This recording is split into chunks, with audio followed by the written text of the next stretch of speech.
Hey, Jim, Hey, Katie. what's the difference between a log in January and a log in December? I don't know. You'll find out. Light from Lantern presents Knit a Spell. I'm Magical Maker Katie Rempe. And I'm the maker of magic, James Devine. Join us as we stitch together the symbiotic relationship between crafting And the craft.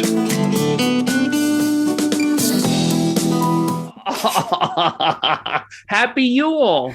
Yay! Now is the time of year for Winter Solstice or the Yule season. That is our topic for today's episode. That was a really terrible joke. I loved it. Yeah, I didn't say it was going to be a good one, but I did say it would be one. Yuletide. I love the winter solstice. It's one of my favorite holidays. Yes. Yippee! Yeah. I know you love Samhain. Well, I mean, you know me, I'm the quote Halloween kid, but there's a certain energy of this time of year that I really appreciate, mainly because of the returning sun aspect. Yes. Yes. Yes. So maybe we should start off with, a lot of people are familiar with Yule, this idea of Yuletide, because there's enough Christmas carols and sort of we use the word Yule or Yuletide as a synonym for Christmas. But I think that a lot of people don't really, there's many people, if you're not neo-pagan, you haven't really thought about like, what is Yuletide or what do the witches celebrate at this time of year? So I thought it might be worth maybe getting into like, what is the winter solstice? How is it celebrated?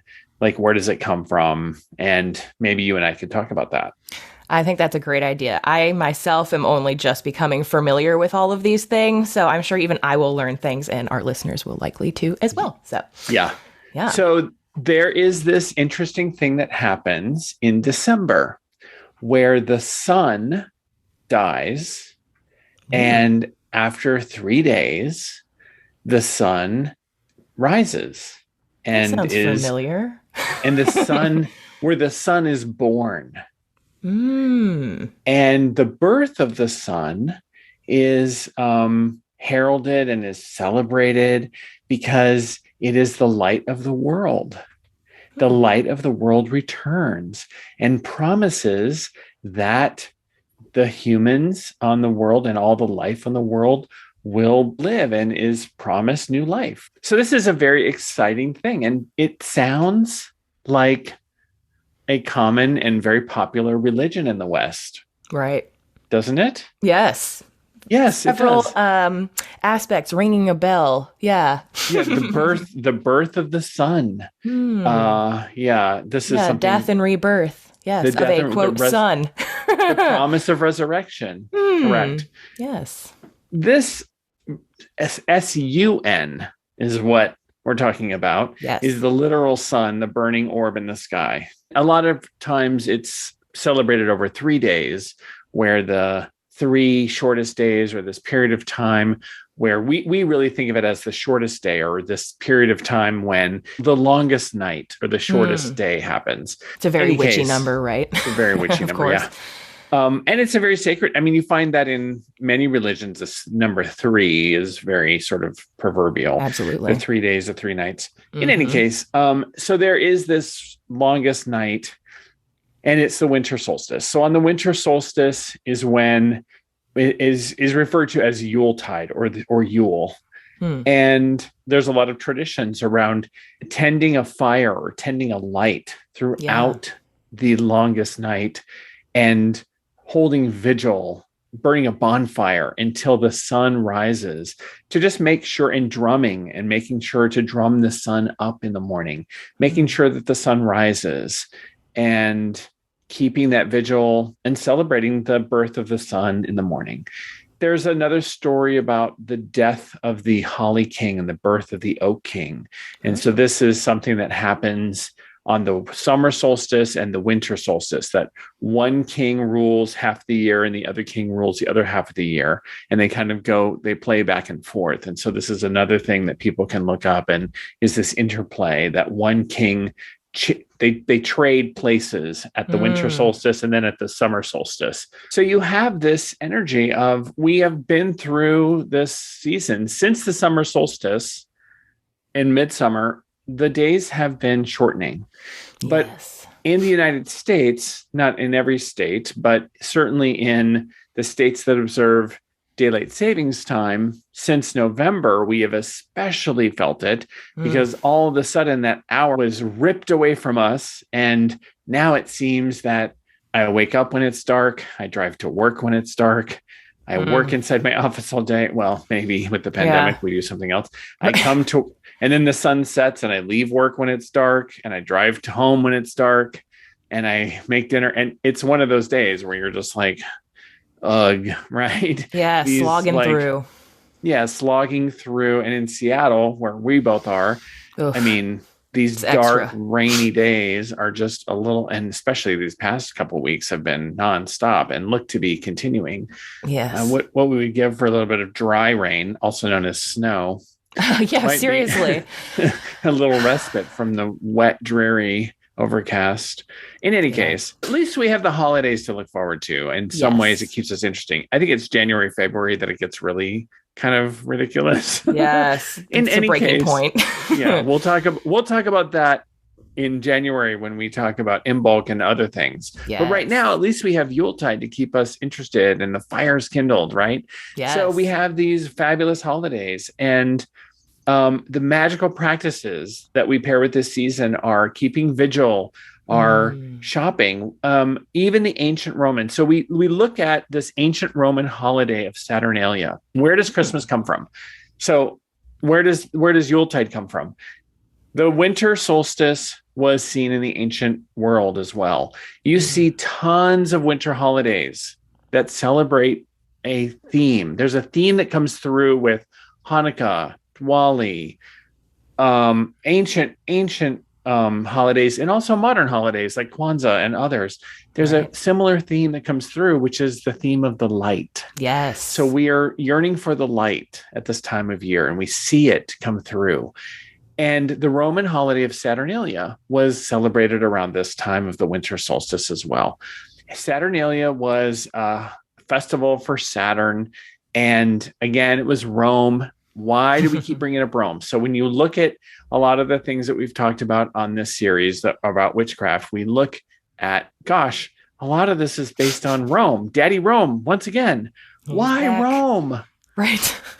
It's back. Oh, gosh. Like a bad penny. Yep. Well, because I don't know if you've noticed, but our society is based on the Roman theocracy. This is where a lot of our Christianity is based on, and a lot of Western society is based on what Rome did. Yep. So when we look at Christmas, all of the holidays we celebrate were Constantine layering and not destroying the Roman theocracy, but instead Christianizing Roman holidays so that the people didn't revolt against his changing the Roman paganism into Roman Catholicism. Ooh, and so you have Christmas, which is seen as the birth of Christ, completely a figment of completely made up fiction. We actually think that if there was a person if there was actually a Christ, it was probably born in the springtime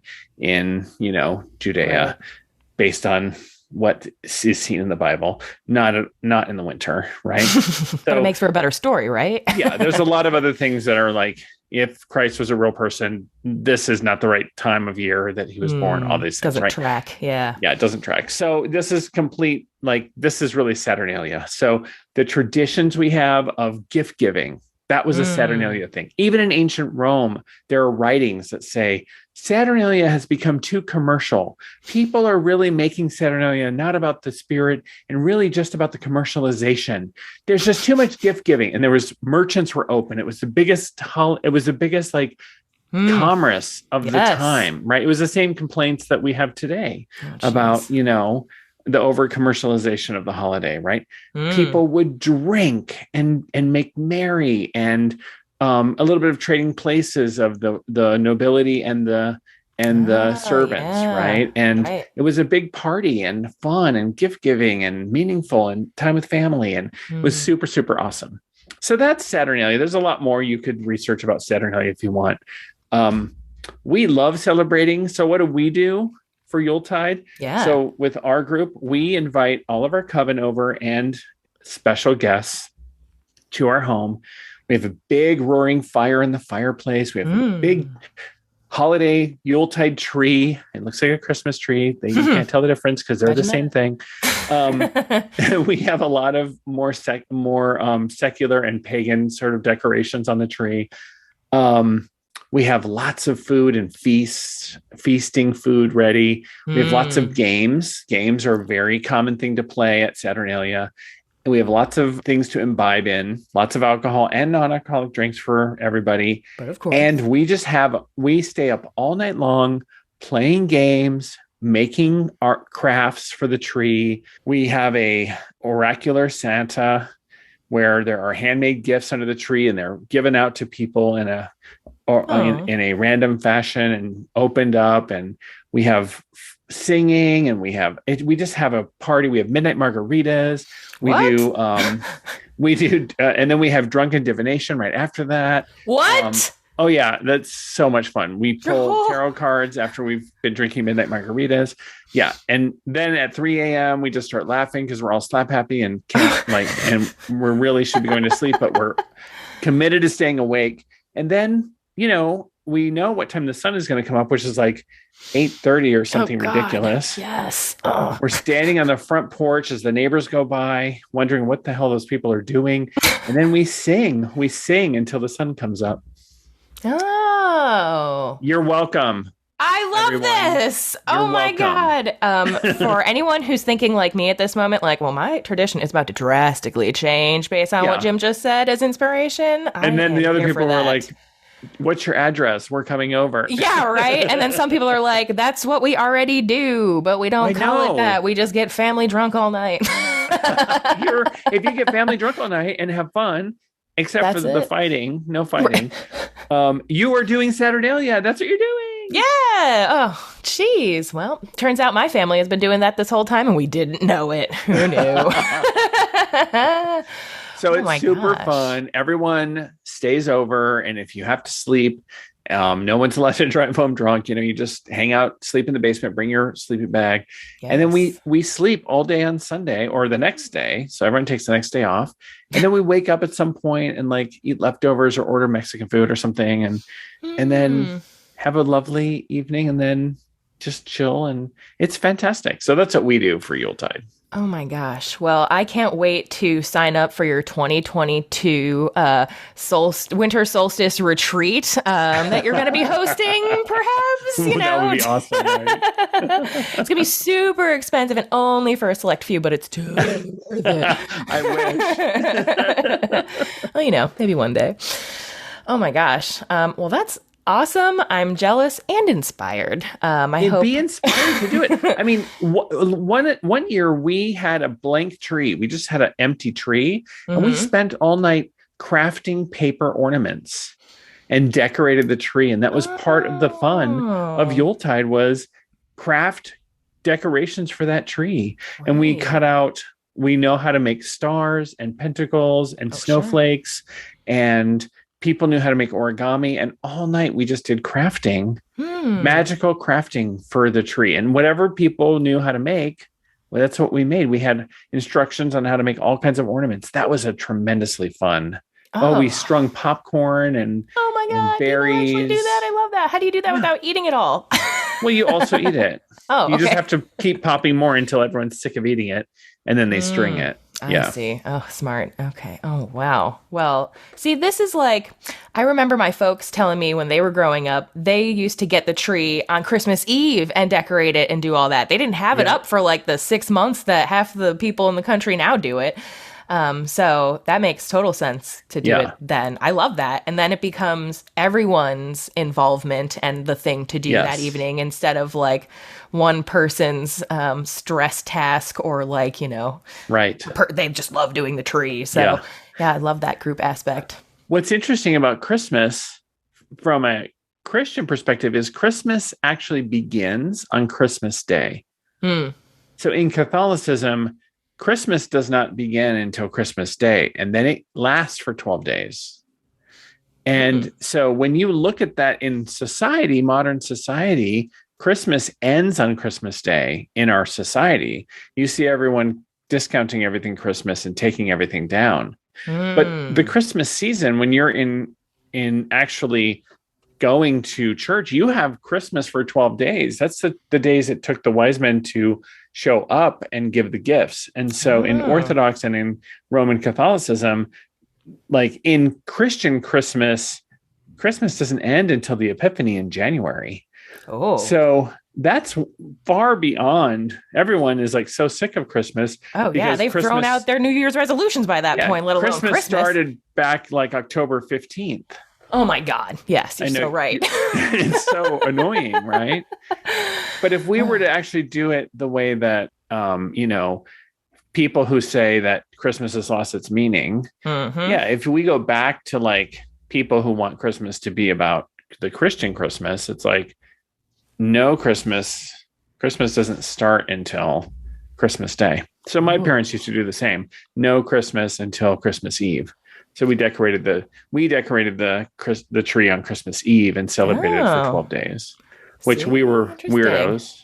We were total weirdos because everyone you just were ahead of your time. Taking their Christmas tree down. Right. So. Yes, it's all gross and dried up at that point. Interesting. But from a witchy perspective, it's Yuletide. And Yuletide is those 3 days. And then we get into the January and all that stuff. So cool. But let's take a break and let's get more into some of the magical making after our break. What do you think, Katie? Do you want to take over and talk about some of the things we could do to decorate and to what could we do during our entire all-night vigil?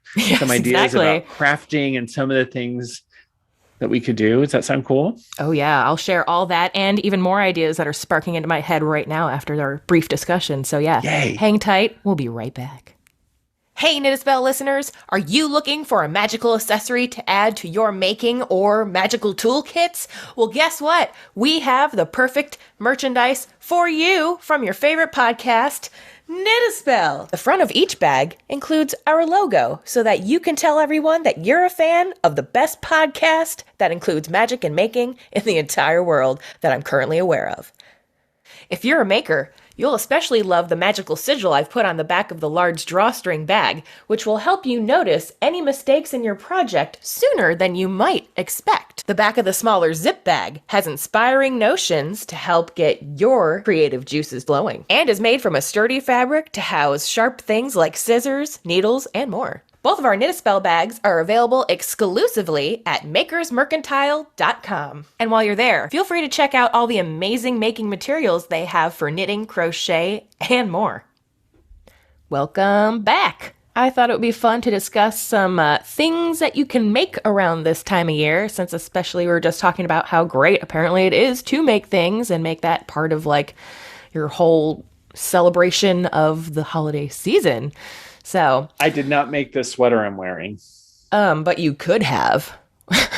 That's what I always tell people when they ask, did you make that sweater? I always say, I could have. Could I have? I could not have. You could have, maybe. I mean, I probably wouldn't because there's a lot going on there. But if you're watching the YouTube or the Instagram, you'll see my Christmas unicorn sweater, which magnificent.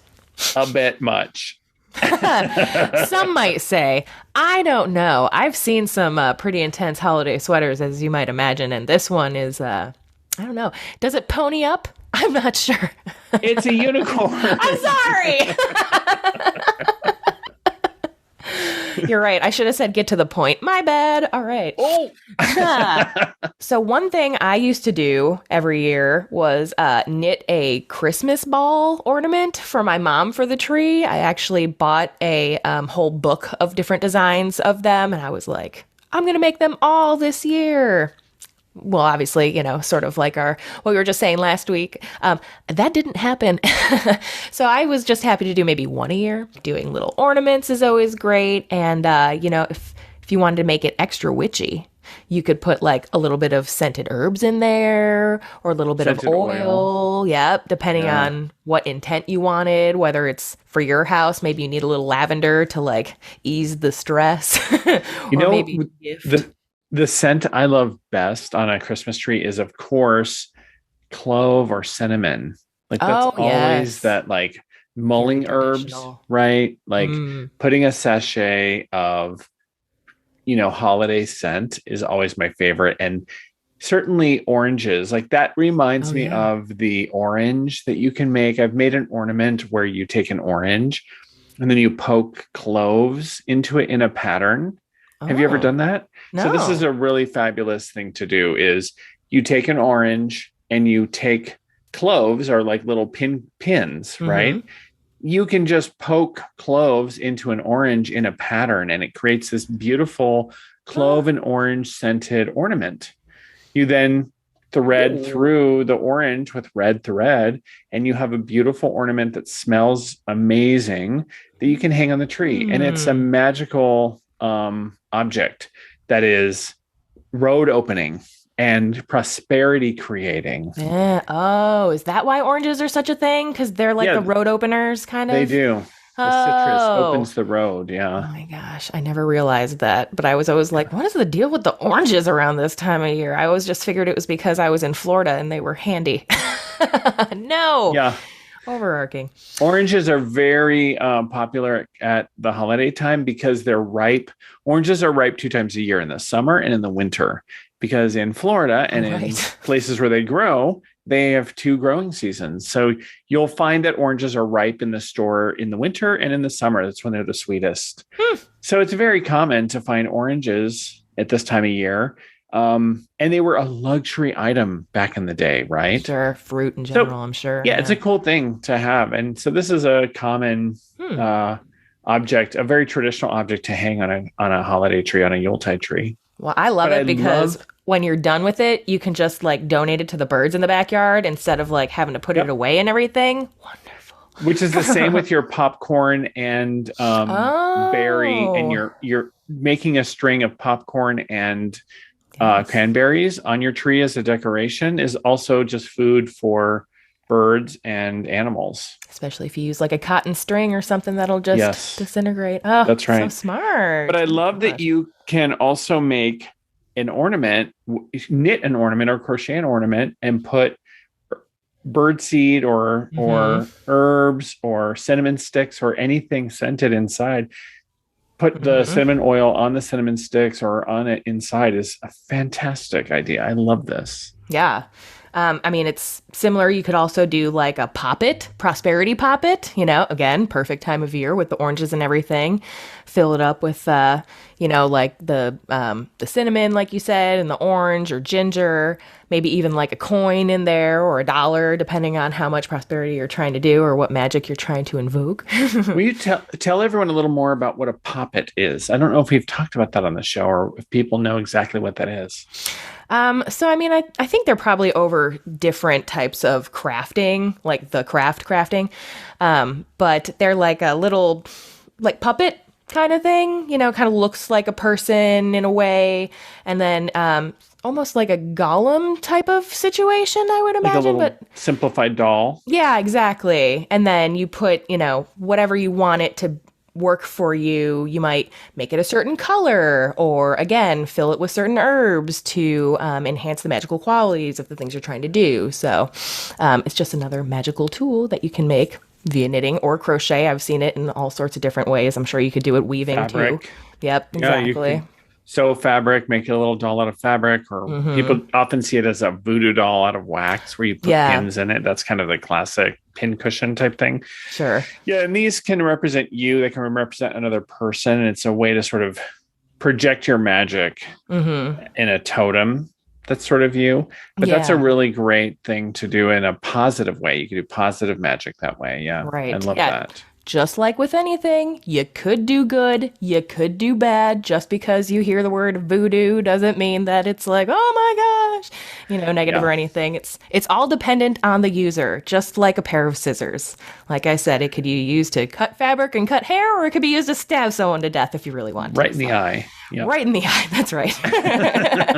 Because those fabric shears are legit. Sharp. Yes. I like how you popped your P. Well, Sharp. that's how sharp they are. Yeah. But, let's say you're not a fabric artist, crafter of that nature. You can still do all sorts of handmade items, traditional to do like holiday cards or that sort of thing. Get your little, get some puns out, or if you like to watercolor or any sort of art that way, it's a great excuse, to flex your skills there and show off a little bit. It's also fun to do like crowns, holiday crowns, whether it's, like the holly wreath or, what have you. Very traditional at this time of year, especially if you want to get extra fancy and put candles on there. And then, of course, candles, obviously, are like a huge thing here. Like we said, it's all about the bringing back of the light. So maybe you want to even go so far as to make your own candle with maybe a nice beeswax or other natural fiber, so that when you're done, maybe you make one that's green and scented with cinnamon. And so when you burn it, it's all about bringing prosperity into your year. And you want that to be very grounding for you, so that in the end, you can bury it all, in your yard or wherever, and make that stick with you all year without harming the earth in the process. So, right. Yeah. I think about candles. You can also take a candle that's already made, like a 7-day candle you can buy at the grocery store. Oh, yeah. Even though there's a paraffin, you can still take those candles. And on the outside of those clear candles, maybe you choose a color, but you can decorate the outside with a gold paint pen or a silver paint pen with different decoration. You can put a teeny little bit of herbs, even the ground herbs from your kitchen cabinet, use very little, or a couple drops of oils or essential oils or magical oils in the inside, and burn that for your intention.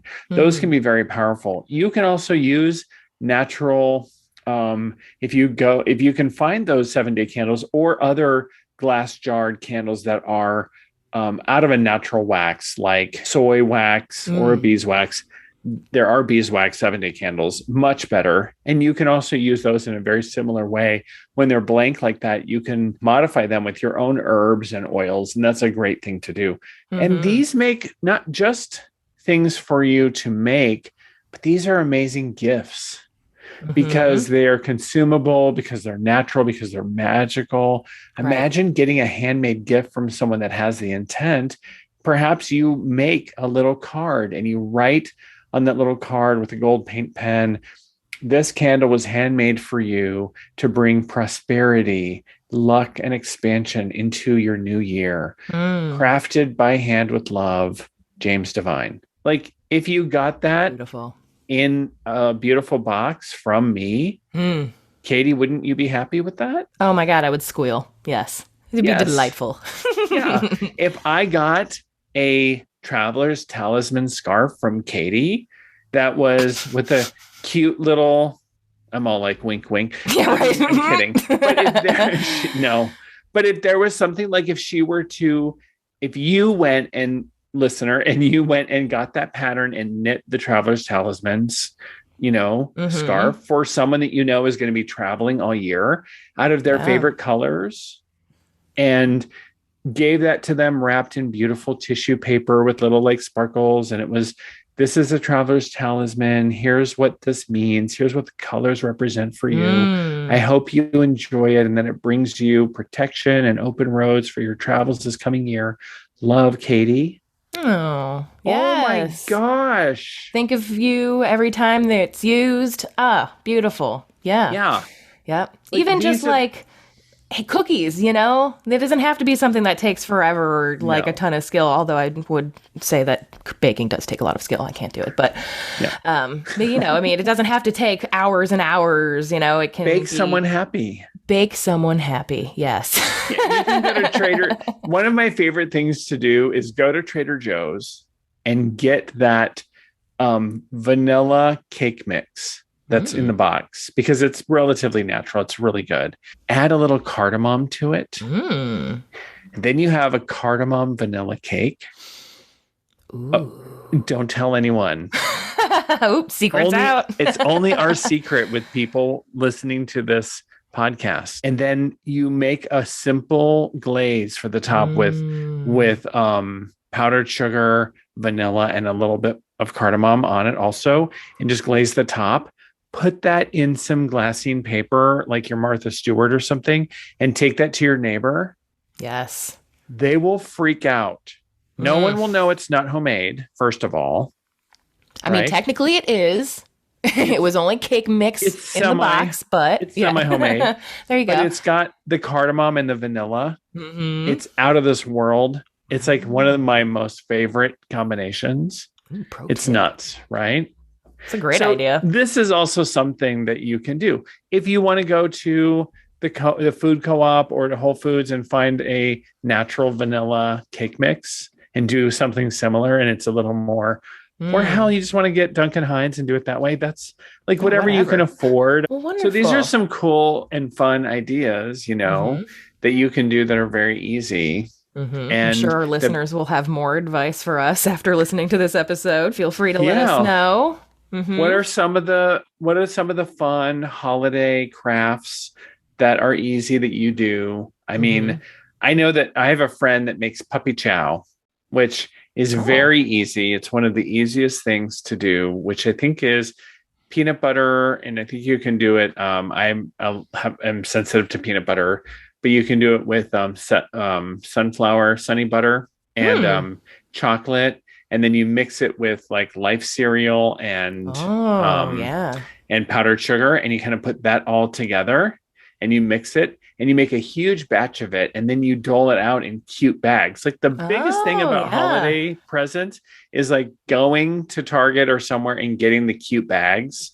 Seriously. Or I recommend getting like the wax paper or the little paper bags that are clear, or something that are a little more biodegradable than the plastic. But in any case, you get that and you're giving puppy chow wrapped with a little, bow or something like that. So cute. Just giving those little favors to the neighbors or whatever. Yes. Gee, the thought of that with a little consumable is so meaningful. We would get treats like that from our neighbors, even like up until recently back at home. And I know my mom was always a big proponent of doing that as well. It's a great, little, again, like peace offering for the time of year. Oh, hi, good to see you still live here after the last time I gave you these last year, So how can people make the most of your holiday offerings? We're getting a little bit later into December. How can people still enjoy the gift of Jim this year? The gift of Jim. There's always gift cards. Yes. So that is really the thing to do if you want to give the gift of an experience and a consumable rather than a material and a tangible object. Give a gift card. And I have those available on my website. And it's a really great thing to give for the new year. Here we are. It's already the winter solstice. It's already Yule. These are also available for last minute gifts. If you have been remiss like I have in getting people gifts, you can go online and immediately those are sent to people in their email on whatever date you choose. And they're also I could buy it today and have it delivered on another day? You buy it today and then you say what date you want it sent to the person's email. And then it shows up in their email on Christmas Day or on Yuletide or whatever date you want. Smart. If you want to do New Year, New You, that is an excellent thing to do is Happy New Year. Here's a poem reading for your new year. Yes. That's a great thing to do. Or here's a gift certificate for James Devine for the new year. That's a great thing to do too. Jeez, yes. You've spent all this time helping other people. Now invest some time in yourself with a nice reading. Right. Great idea. What about you, Katie? How can people take advantage of your offerings?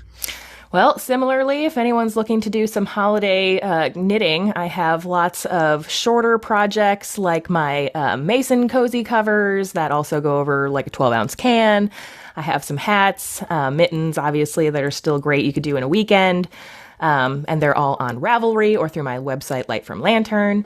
Or just enjoy the podcast and hang out with us. That's what right. we really love. Actually, that would be a great gift. The gift of just telling someone about our podcast who might like it. Future entertainment they don't know they're missing out on. Help them out. That's right.